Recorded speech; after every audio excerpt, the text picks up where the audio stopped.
Good morning, everyone. I want to start with a truth we often overlook. Character is not what we say, but what we do when no one's watching. It's not in the carefully curated words, the polished resume, or the perfect social media post.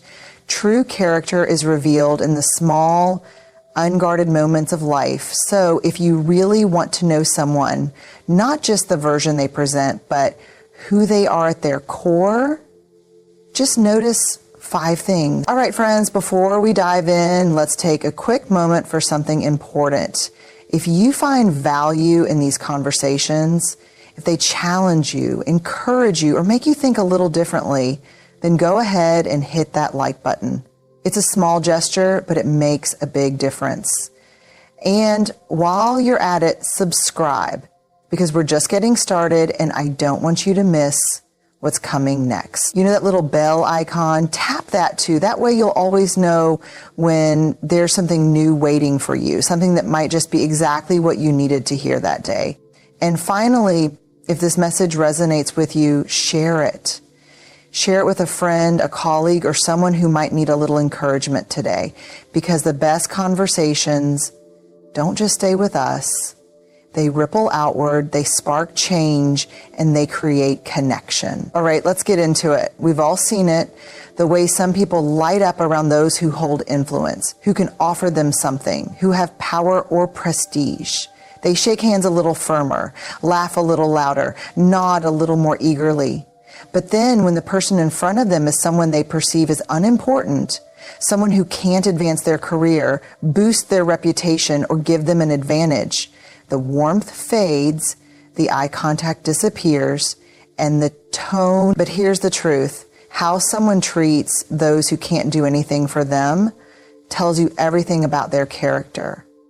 It's easy to be kind when there's something to gain. It's easy to be generous when there's a return on investment. But the real test of who we are isn't in how we treat our boss, our clients, or the people we admire. It's in how we treat the waitress who refills our coffee, the cashier who rings up our groceries, the janitor who cleans our office when we've already gone home. It's in how we treat the people society often overlooks, the ones who may never be able to repay a favor or sing our praises in return. Because kindness, respect, and decency should never be transactional. And they should never be reserved for a select few. The way someone engages with those in positions of service, the way they speak to a stranger in passing, the way they acknowledge or ignore the humanity in another person, this is the rawest, most unfiltered reflection of their heart. There is something profoundly revealing about watching a person in these everyday moments. Do they say thank you with sincerity? Do they acknowledge the person behind the counter? Or do they look past them as if they are invisible? Do they treat everyone, regardless of their status, as worthy of dignity and respect? The truth is, no act of kindness is ever wasted. The way we treat others, especially those we don't need, is not just a reflection of them, but of us. It's a statement about who we are, what we value, and how deeply we understand that every human being matters. Failure and disappointment are inevitable. No matter how talented, prepared, or well-intentioned we are, life has a way of humbling us. Plans unravel, opportunities slip away, and expectations go unmet. The true test of a person's character isn't found in their victories, but in how they respond when things don't go their way. Some people, when faced with failure, immediately look for someone to blame. It's the economy, it's their boss, it's bad luck, it's someone else's fault. They shift responsibility outward, avoiding any ownership of what went wrong. Others, when confronted with disappointment, sink into bitterness. They let resentment take root, allowing frustration to turn into cynicism. Instead of learning and growing, they build walls of defensiveness, convinced the world is against them. Then there are those who face failure with humility and resilience. They don't hide from it, they don't deny it, and They don't let it define them. They pause, reflect, and ask, what can I learn from this? How can I be better next time? They don't make excuses, and they don't let setbacks erode their self-worth. Instead, they use failure as a stepping stone, not a weight that drags them down, but a lesson that lifts them up. You see, failure isn't just an event. It's a mirror. It reflects who we truly are when things don't go our way. Do we react with anger, blaming the world? Do we crumble under the weight of disappointment? Or do we stand back up, take responsibility, and move forward with wisdom and grace? The strongest people are not those who have never failed. They are the ones who have failed, fallen hard, and still found the courage to rise. They don't fear mistakes because they know that failure is not the opposite of success. It's part of the journey to it. Their character is revealed in the quiet moments after a setback, in the decision to try again, to own their mistakes, and to walk forward with a heart still open to possibility. It's easy to admire someone when they're winning, but if you really want to know their character, watch what they do when they lose. That is where their true strength or weakness will be revealed. The way someone talks about others when they're not in the room is one of the clearest windows into their character. Words have power, not just to describe, but to define. They reveal our values, our insecurities, and the way we see the world.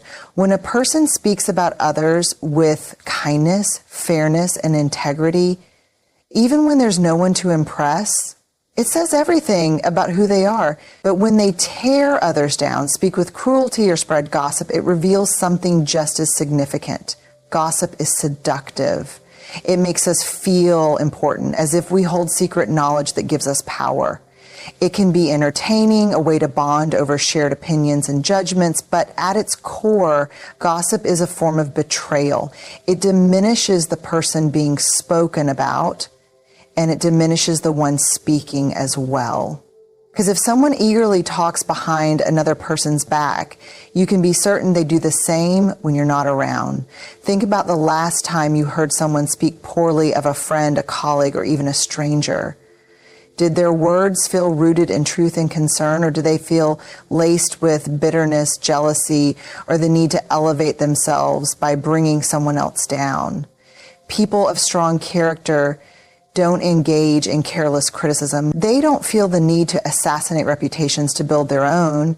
Instead, they understand that their words are a reflection of themselves, not just the people they're talking about. There is something deeply admirable about a person who protects the dignity of others, even when it would be easy to destroy it. The person who refuses to participate in gossip, who speaks with kindness even when they disagree, who chooses honesty over exaggeration and integrity over slander, that is someone you can trust. That is someone whose character stands firm, not swayed by the momentary pleasure of tearing someone else down. It's not just about avoiding negative talk. It's also about how we lift people up when they aren't around to hear it. Do we celebrate their successes? Do we acknowledge their strengths? Do we defend their name when they can't defend it themselves? Because the way we speak about others, even in private, is a reflection of our own values. A person's true nature is revealed not just in how they act, but in how they speak when they think no one is listening. And the strongest, most trustworthy people are the ones whose words remain as kind, as respectful, and as full of integrity in private as they are in public. True character is not built in public, it's revealed in private. It's not in the grand gestures or the carefully crafted moments when the world is watching. It's in the small, quiet choices we make when there is no audience, no applause, and no expectation of recognition. Many people behave well when they know they're being observed. They show kindness when it's socially expected, work hard when a boss is evaluating them, and act with integrity when the consequences of dishonesty are. But the real test of who we are happens in the moments when no one is around to see. Do we still choose to do the right thing when there is no reward for it? Do we still honor our commitments when there's no accountability? Do we still treat others with kindness when there's no benefit to us? Think about someone who picks up trash in a public space, not because anyone will thank them, but simply because they care. Think about the person who stays late to finish a task, not for credit or recognition, but because they believe in doing a job well.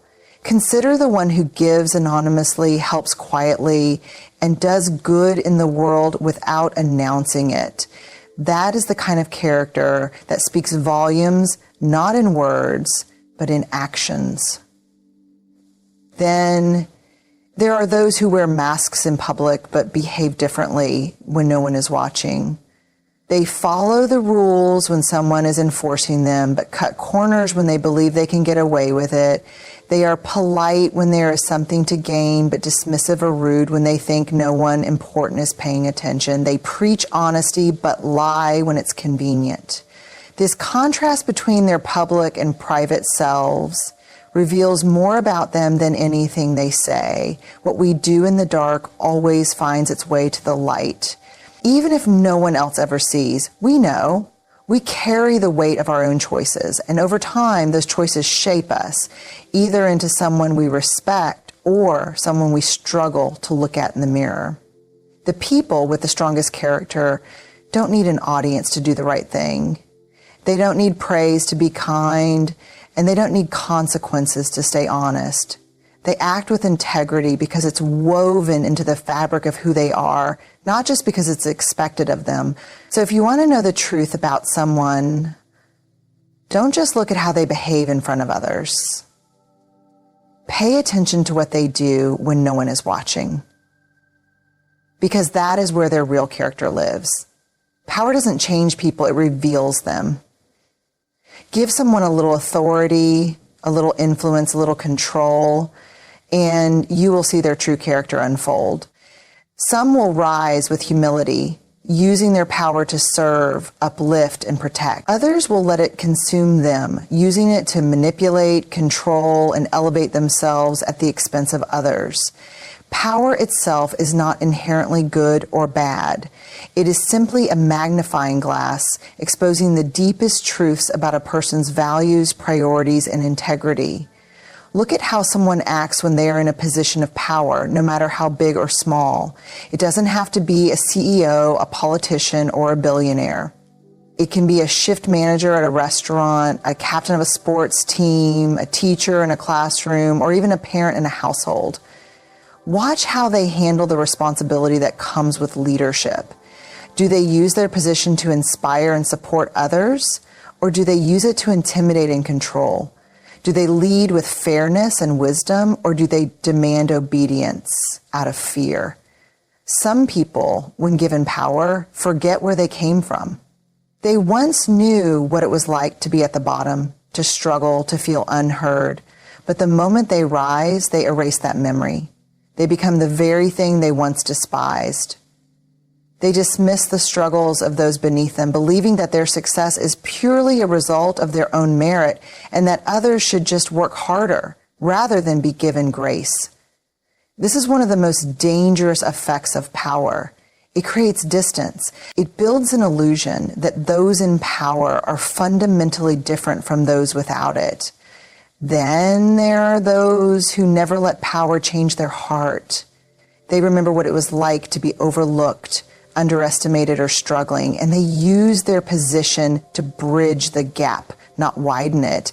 They lead with empathy, understanding that true leadership is not about domination, but about service. They lift others up instead of pushing them down. They listen, they empower, and they make decisions not just for their own benefit, but for the well-being of those around them. The way someone handles power also shows up in the smallest ways. Do they interrupt people in conversations because they think their words matter more? Do they expect special treatment simply because of their title or status? Do they dismiss others' opinions because they assume they already know best? These subtle behaviors may seem insignificant, but they reveal everything about how a person views their own importance in relation to others. And let's talk about how someone treats those who have no power over them. Do they still show respect to the people who serve them, who work under them, who can't do anything for them.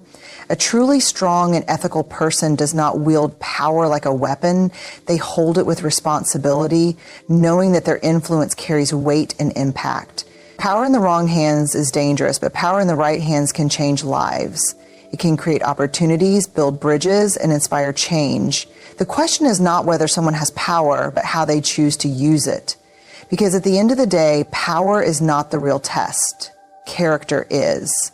And the ones who lead with honor, humility, and a heart for others, they are the ones who leave a legacy that lasts far beyond their title or position. So if you really want to see someone's true character, don't just listen to their words.